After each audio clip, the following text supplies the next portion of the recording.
আসসালামু আলাইকুম বন্ধুরা। এবারের ঈদ অনেক আনন্দ করেছি। এবারের ঈদে আমি অনেক জায়গায় ঘুরেছি। প্রথমে আমি জন্মস্থান আমার কিন্তু রাঙ্গামাটিতে, কিন্তু আমি বেশিরভাগ সময় শহরে থাকার কারণে রাঙ্গামাটি কিন্তু সেভাবে ঘুরে দেখা হয় নাই। তো এবার এই জন্য আমি ঈদে আগেভাগেই চিটংয়ে চলে গেছি, যেখানে আমার মেজো ভাই থাকে। তো মেজো ভাইয়ের ওখানে যেয়ে আমি ওখানে 2 দিন ছিলাম, পতেঙ্গা টতেঙ্গা ঘুরে দেখেছি।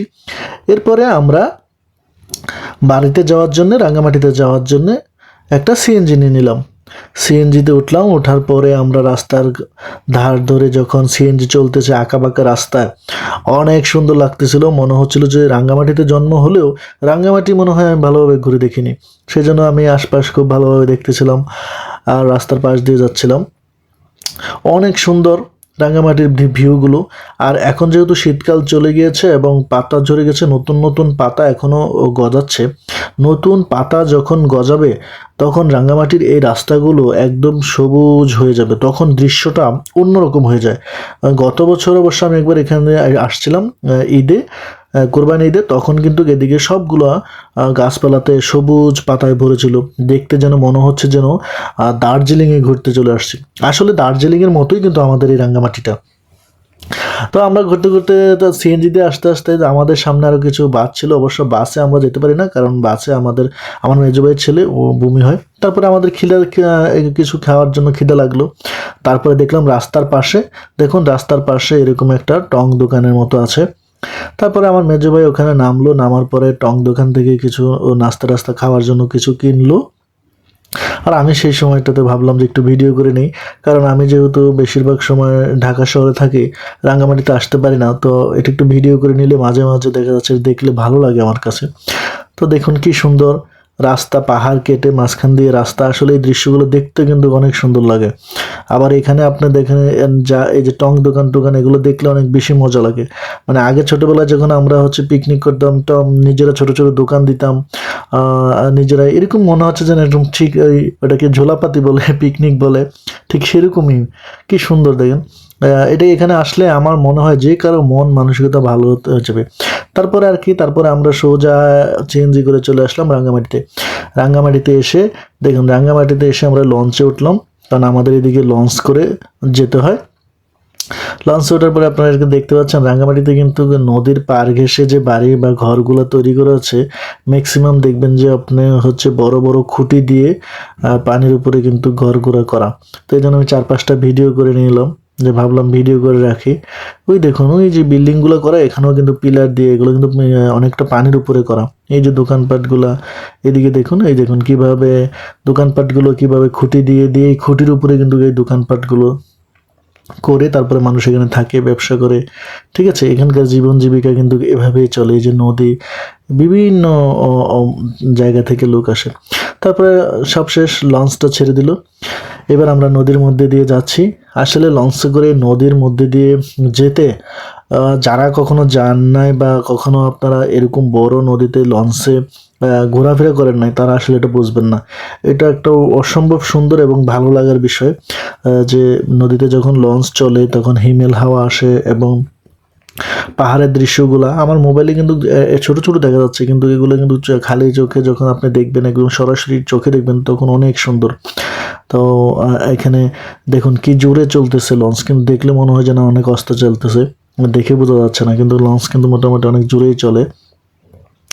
আর দেখুন কি সুন্দর দৃশ্য, পরিষ্কার পানি, আর চারদিকে যেদিকেই তাকাবেন মনে হচ্ছে যেন পাহাড় চারপাশে ঘিরে আছে। এই দৃশ্যগুলো কিন্তু আপনি শহরে থাকলে বা অন্য কোথাও গিয়ে যে এই দৃশ্য যে একটা ভালো লাগে, এটা কিন্তু আপনি ফিল করতে পারবেন না। আমরা যারা শহরে থাকি, ইট কাঠের এই দেয়ালের মধ্যে মনে হয় যে নিঃশব্দ আমাদের দম বন্ধ হয়ে যায়।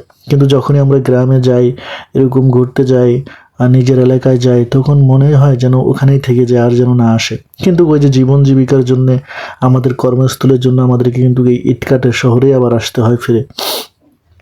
তো এবারে ঈদটা আমার সবচেয়ে ভালো লেগেছে যে আমি অনেক আনন্দ করেছি, এবং কি আমি আমার গ্রামে গিয়েছি, এবং আমি এই যে দৃশ্যগুলো, এগুলো দেখার পরে আমি যে সারা বছর শহরে যে কাজ করি, আমার মধ্যে যে একঘেয়েমিগুলো আসে, আমার মধ্যে যে একটা বোরিং ফিল থাকে, এই বিষয়টা কিন্তু অনায়াসে কেটে যায়।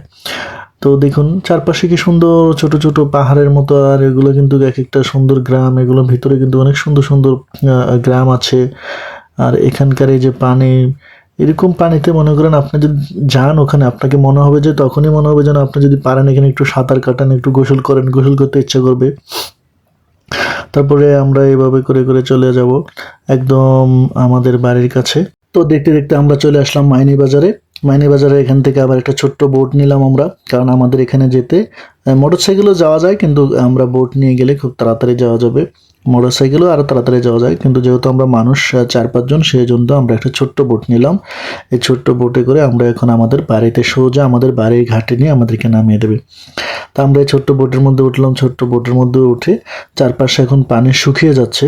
আমাদের এখানে কিন্তু আবার আর পানি শুকিয়ে যায়, তারপরে আবার 2-3 মাস পরে আবার কিন্তু পানি উঠে একদম ভরে যায়। মানে এখানে সিজনালের মতো একবার পানি আসে, আবার খাল বিল শুকিয়ে যায়, তারপরে কিছুদিন পরে আবার পানি উঠে সব কিছু ভরে যায়। যখন পানি শুকিয়ে যায় তখন কিন্তু মানুষ এখানে ধান চাষ করে, বিভিন্ন ধরনের, বেশিরভাগ ধানই চাষ করে। আর আর আর এখানে দেখুন অলরেডি কিন্তু এবার আমরা আমাদের আর নিজের গ্রামে চলে আসতেছি।